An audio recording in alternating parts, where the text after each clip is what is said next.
வாங்கினீங்களே நம்ம இப்போ வந்து தமிழ்நாடு மீன் குழம்பு போட போறோம். இது வந்து ஃப்ரம் சிங்கப்பூர்ல இருந்து உங்களுக்கு வந்து டெலிகாஸ்ட் ஆக போகுது. இப்போ வாங்க நம்ம வந்து ரெசிபி பார்ப்போம்.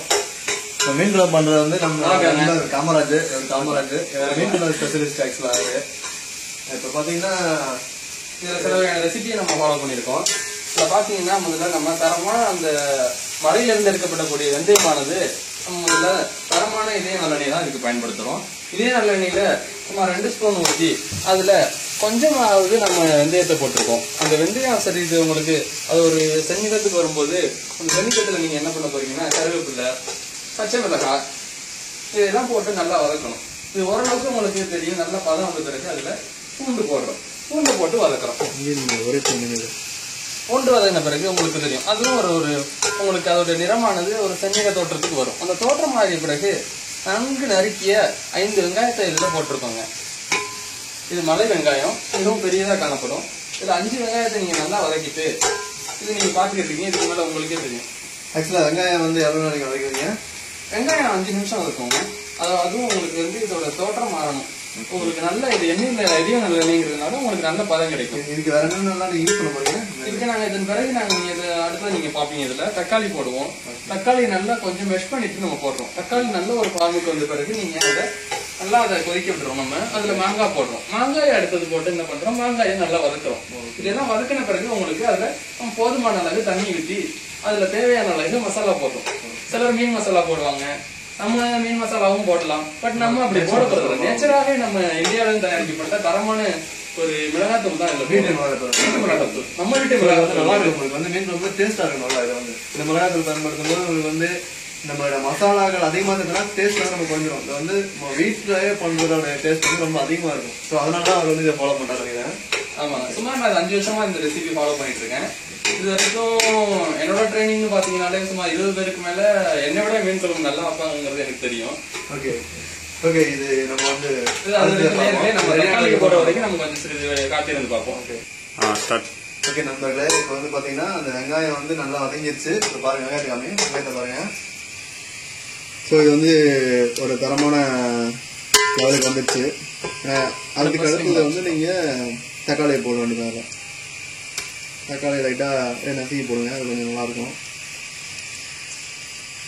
தக்காளி தரமா நீங்க நசுக்கிறதுனால அது என்ன கிடைக்குதுன்னா உங்களுக்கு அதுல நம்ம புளிப்பு சுவை இதுல கொஞ்சம் அதுல கொடுத்துருக்கோம். இதோட சுவை தக்காளியோட தன்மையை உங்களுக்கு பாத்தீங்கன்னா இந்த சுவையூட்டியா இருக்கு. இந்த மீன் குழம்புல தக்காளி நம்ம எந்த அளவுக்கு தக்காளி வெங்காயத்தை பயன்படுத்துறோமோ அதுதான் இந்த மீன் குழம்போட சுவைன்னு சொல்லியிருக்காங்க. இது நான் சொல்லலைங்க, எனக்கு முன்னோர்கள் சொன்னதை நான் உங்களுக்கு சொல்றேன். நீங்க அதுல எதுவும் குற்றம் பண்ண வேணாம். இதை பாத்தீங்கன்னா இப்ப நம்ம தக்காளி இதுல 5 வெங்காயம் எடுத்துக்கிட்டோம் இல்லையா, இதுக்கு நிகரா நம்ம 5 தக்காளி இதுல போட்டிருக்கோம். இதுல ஒவ்வொரு தக்காளியும் நம்ம 4 பாகங்களா பிரிச்சிருக்கோம். ஒரு தக்காளியை இது 4 பாகங்கிறது நம்ம எதுக்காக பண்ணிருக்கோம்னா இந்த தக்காளி நமக்கு முழுமையாகவும் இருக்கக்கூடாது இந்த மீன் குழம்பு தயாராகும் போது. அதே சமயத்துல இந்த தக்காளி நமக்கு கரைஞ்சும் இருக்கணும். அது ஒரு மாறுபட்ட நிலையில நமக்கு அந்த தக்காளி நமக்கு தேவைப்படுது. இப்ப நம்ம தக்காளிய நன்கு இதுல எண்ணெயில வதக்குறோம். இது ஒரு 5 நிமிஷம் வதக்குவீங்களா?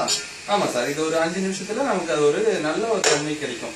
தக்காளியானது ரெண்டுமே உங்களுக்கு முழு தக்காளியாகவும் இருக்காது, அதுல இது தக்காளி கரைஞ்ச நிலைக்கும் இருக்காது. நமக்கு ஒரு அரை பாகுநிலையில இருக்கும். நம்ம அது வரைக்கும் காத்திருந்து பார்ப்போம். ஸோ மாங்காய் எப்போ போட போறீங்க? மாங்காய் எப்போ போட்டுருக்கீங்களா? இல்லை இந்த தக்காளி ஒரு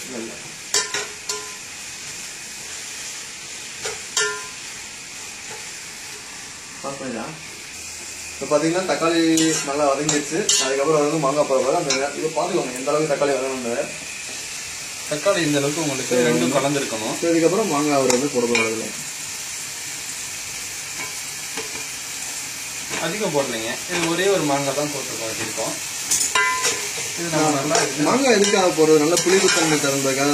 ஆமா, மீன் குழம்புனாலே அது உங்களுக்கு ஒரு காரம் புளிப்பு ரெண்டும் கலந்த சுவையில இருந்ததுனால அந்த மீன் குழம்புக்கு நீங்க அந்த செட்டிநாடு மீன் குழம்புன்னு சொல்லுவாங்க இல்லையா, நம்ம தமிழ்நாட்டுல இந்த மீன் குழம்பு தான் ரொம்ப விரும்பி சாப்பிடுவாங்க. இது உங்களுக்கு ஒரு புளிப்பு கலந்து ஒரு காரம் கிடைக்கும். காரத்துக்காக நம்ம பச்சை மிளகாய் சேர்த்திருக்கோம், மிளகாத்தூள் சேர்க்கிறோம். அதே சமயத்துல இந்த மாங்காய் போடுறதுனா அந்த காரத்தன்மை அதிகமா இருக்கும். இது மீனுக்கு ஒரு வகையான அமிலத்தன்மையை கொடுக்கும்.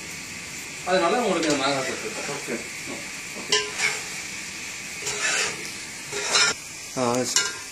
இப்ப பாத்தீங்கன்னா நமக்கு ஓரளவுக்கு மாங்காய் வந்து எண்ணெயில ஓரளவுக்கு இது பண்ணியிருக்கோம்.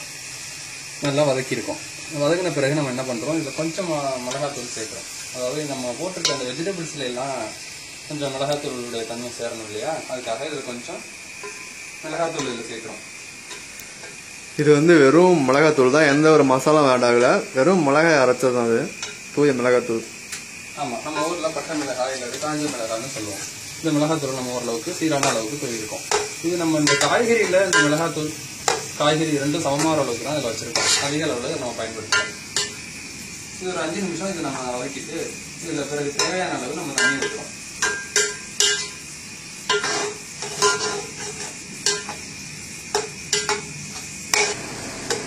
இப்போ நம்ம தேவையான அளவு அந்த ஒரு நல்ல ஒரு மிளகாத்தூளை போட்டு நம்ம இதில் இது பண்ணியிருக்கோம். எல்லாம் வதங்கின பிறகு மிளகாத்தூள் சேர்ந்துருச்சு. இப்போ நம்ம தேவையான அளவு இதில் தண்ணி கொடுக்குறோம்.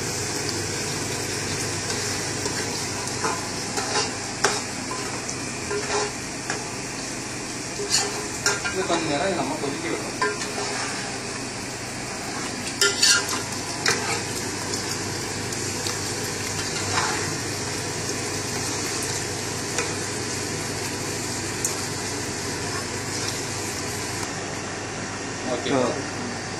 இப்போ பார்த்தீங்கன்னா உங்களுக்கு வந்து குழம்பு நல்லா கொதிச்சிருச்சு.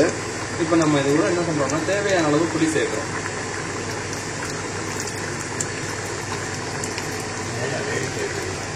ஓகே, இப்போ வந்து அவர் புளியை ஊற்றிட்டாரு.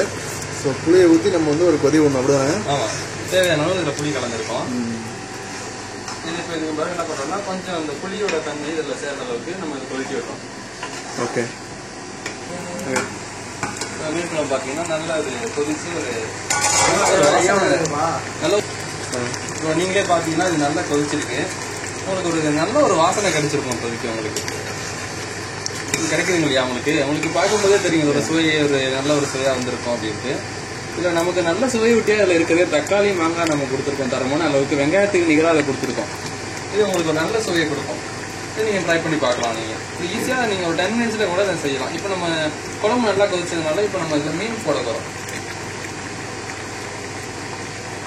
நல்லா கழுகி நம்ம இதில் மஞ்சள் தூள், அப்புறம் நம்ம எலுமிச்சம்பழம், உப்பு இதெல்லாம் போட்டு நல்லா கழுவிட்டோம் அந்த மீனை.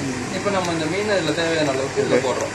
இதில் போடும்போது உங்களுக்கு மீன் வந்து ஒரு கொதி வந்தோடனே எடுத்துக்கணும். நம்ம நல்லா ஒரு 5 நிமிஷம் இதை மூடி வச்சோம்னா மீன் வந்து நல்லா இப்போ பார்த்தீங்கன்னா 5 நிமிஷத்துல நமக்கு குழம்பு தயாராகிடுச்சு. இப்போ நல்ல ஒரு தரமான மீன் குழம்பு தயார். இப்போ நீங்கள் ஓகே